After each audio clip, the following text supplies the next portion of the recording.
Sanità pubblica sarà un autunno caldo, un autunno da barricate. I camici bianchi incroceranno le braccia il prossimo 16 dicembre. A rischio per la categoria tutta è l'intero sistema assistenziale.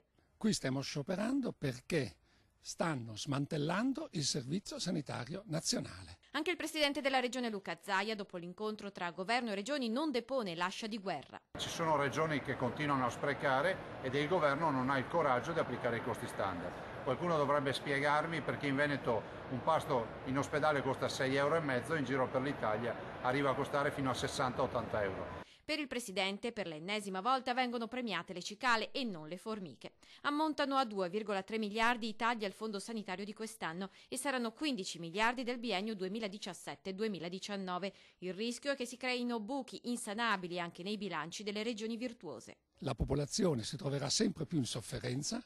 Raramente riescono a raccogliersi in un'unica giornata di protesta tutte le categorie mediche, chiara testimonianza dell'allarme che i camici bianchi vogliono lanciare ai cittadini. Sul tavolo la cronica carenza di personale, l'allungamento conseguente delle liste, l'inequità nei servizi regionali. Anche se dall'incontro di Palazzo Chigi è stata strappata una promessa, un tavolo tecnico sui costi standard, ma se ne parlerà comunque nel 2016. Crediamo che sia un dovere etico della professione medica far sapere alla popolazione che stanno togliendo risorse importanti per cui ci ritroveremo a vederci fuggire dalle mani il servizio sanitario. Secondo voi, mettendo insieme appunto tutti questi governi, tutti questi anni e tutti questi tagli, c'è una chiara visione nel voler privatizzare, togliere la sanità pubblica?